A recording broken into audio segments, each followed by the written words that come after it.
Obviously, Gavitt games are here, and puts us against one of the elite programs in the country. It's interesting to. The Big East had a great year last year. Obviously, UConn won the national championship, and yet the team we're playing tomorrow night beat them twice. This is a very, very good basketball team. They return 86 or 87% of their production. I think they have the outstanding point guard in the country, or one of them anyway. He's right there at the top. And then they've got a center in Oso, who I think is obviously a next level guy.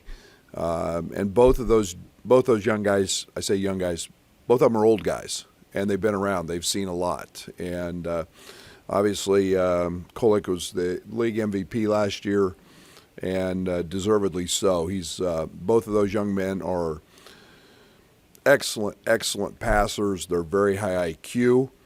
And then you put Cam Jones, who I think is the most underrated guard in America, next and with them.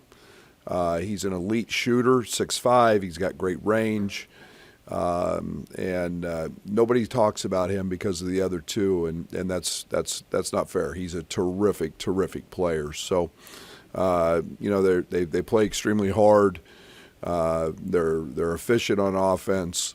They play very, very fast. It's a game we're going to have our track shoes on.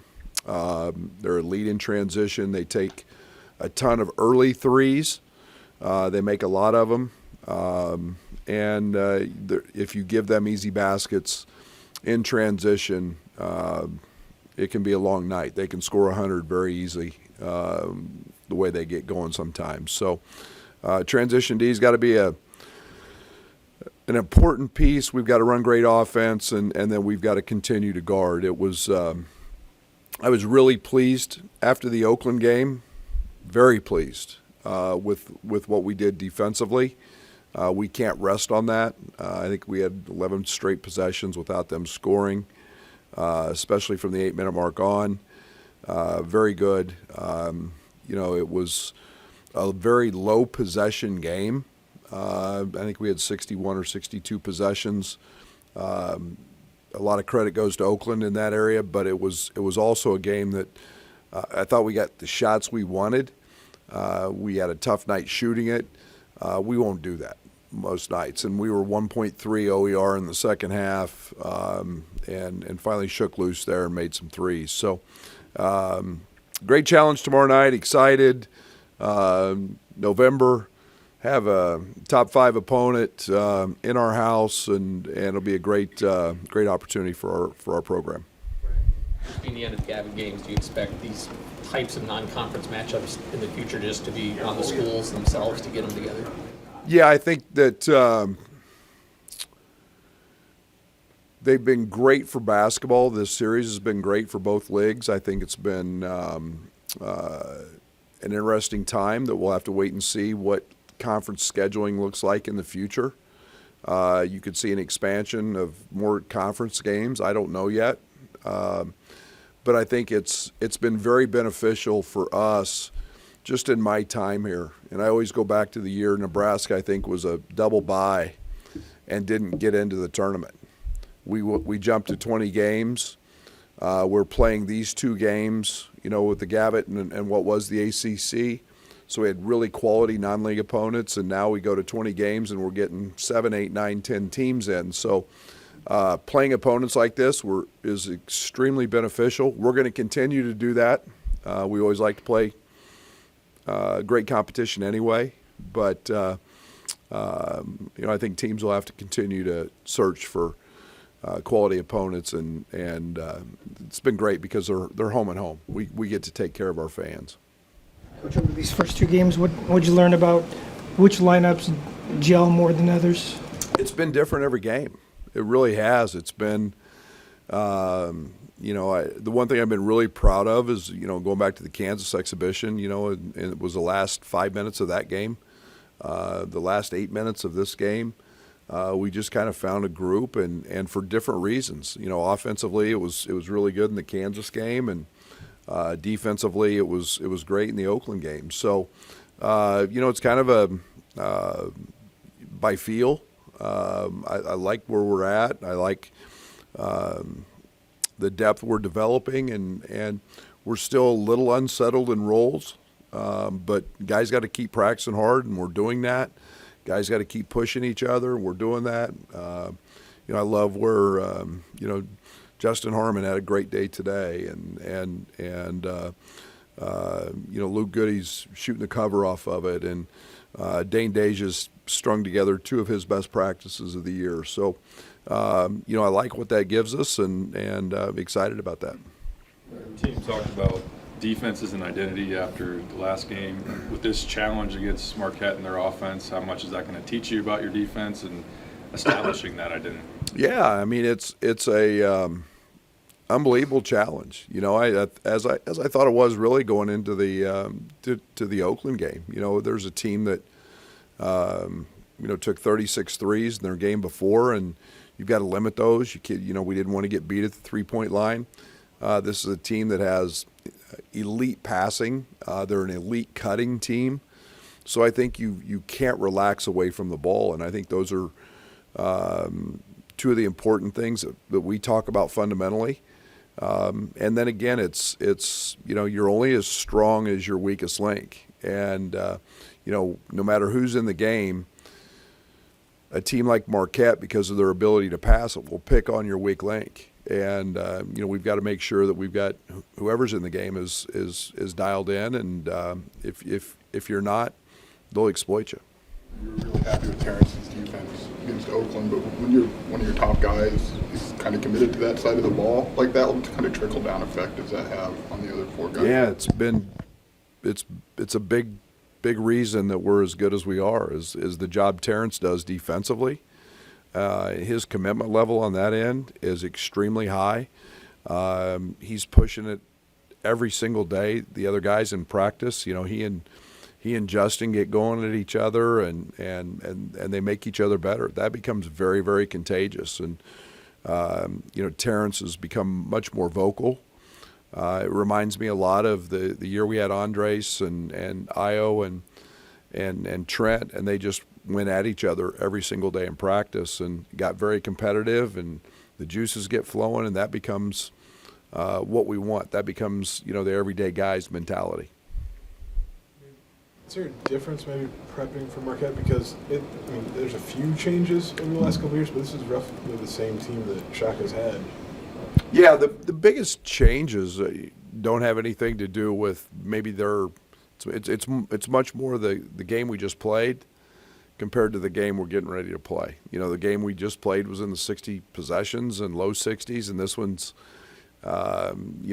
a track meet. They play very fast. Everybody knows what they're going to do. They know what we're going to do, and it's just a matter of they're really good, and can you stop it?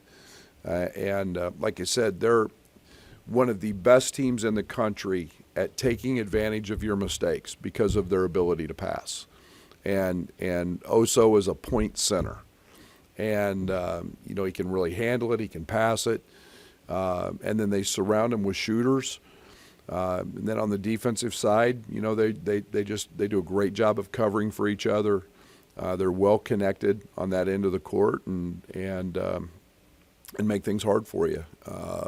So yeah, it's a fun group to watch play because you see how connected they are, and obviously having 87% of your scoring back allows for that.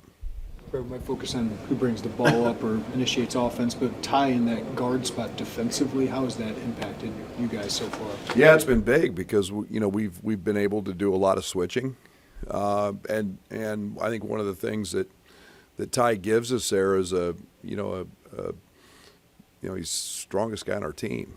At the point guard spot, the guy is physically very, very strong. He doesn't get rolled up. He's a very good rebounder. He's got great feet. And then he's got great length. And so it's the point guard spot defensively is challenging because you receive so many ball screens that you have to be a great listener. and then you've got a process. And he continually is getting better and better in those coverages and understanding that piece of it. But yeah, a lot of what we've put in is scheme-wise is based on his ability to guard any position. You look back at that jumbo lineup you had late in the game. What did you like about what that gave you? Yeah, the best thing was there was a group that didn't make mistakes. We were error-free in that stretch. And, then on the other side of it, we found a way to run really good offense. We got on the offensive glass. There was a tremendous amount of opportunities to score at various levels. Okay, it wasn't just shooting threes. It was Terrence hit a couple, Quincy hit one. It was the offensive glass. It was we got to the free throw line. And that's a hard group to handle just because of their size and strength. See anything same that of the slow starts? Anything that's No, it's weird. I don't know. And again, we haven't talked about it a ton. Really, two of their shots they hit were really hard and really well contested. I thought we took a quick one, but yeah, I think more just try not to make too much of it, and we hope we don't do that tomorrow. You can be down pretty quick to a team like Marquette. Both teams are getting points out of the bench. Is that a key stat for you? Sure. Yeah, I hope it's one of our big advantages this year, and obviously we feel great about what Draven gives us off the bench. He gives us elite scoring punch. He's a guy that can really, really get going offensively, and I have tremendous confidence in him on both ends of the court. I think that Justin's a guy that can give us some points and give us some feel, and obviously Dane gives us a different look than Coleman in terms of post presence. So very excited about what that group's starting to give us. And Luke Goody, obviously an elite perimeter shooter, helps stretch that floor. Talked for months about how Marcus just does not get sped up in a game like this with what Shaka wants to do. How key is that going to be? It's important. You've got to handle the initial thrust of them, whether it's in the press, whether it's in their half court. They'll mix up, play a little bit of zone. They'll play man. They'll play at the level in their ball screen coverages. Sometimes they'll switch. It's you see a hodgepodge of different things, and they're very connected. And then, Kolick has the ability to kind of roam around and float on the defensive side. But you've got to be poised. It's a ball tough game. They're handsy. Mitchell's an elite defender, got great hands. So you've got to be ball tough, strong, and be patient enough that understand there might be some possessions under 10 seconds when you have to keep moving the ball and executing offense. Is there a balance? I know offensive rebound, you said you wanted more after Eastern versus what they can do in transition. How do you approach that? Yeah, the best transition D is offensive rebound. Make him get it out of the net. Go. I think one of the things that we've really struggled with is just finding I say struggle, it's too big is we've just laid on backs. We've been there. And then we've just accepted a block out. And, my good offensive rebounding teams don't accept a block out. But, we haven't been hurt. Kansas got us once or twice maybe in transition. And we've got to do a great job because, again, they're going to shoot. They're going to run wide. They're going to shoot threes. They look for Jones, especially in transition. And you've got to take that part of their game away.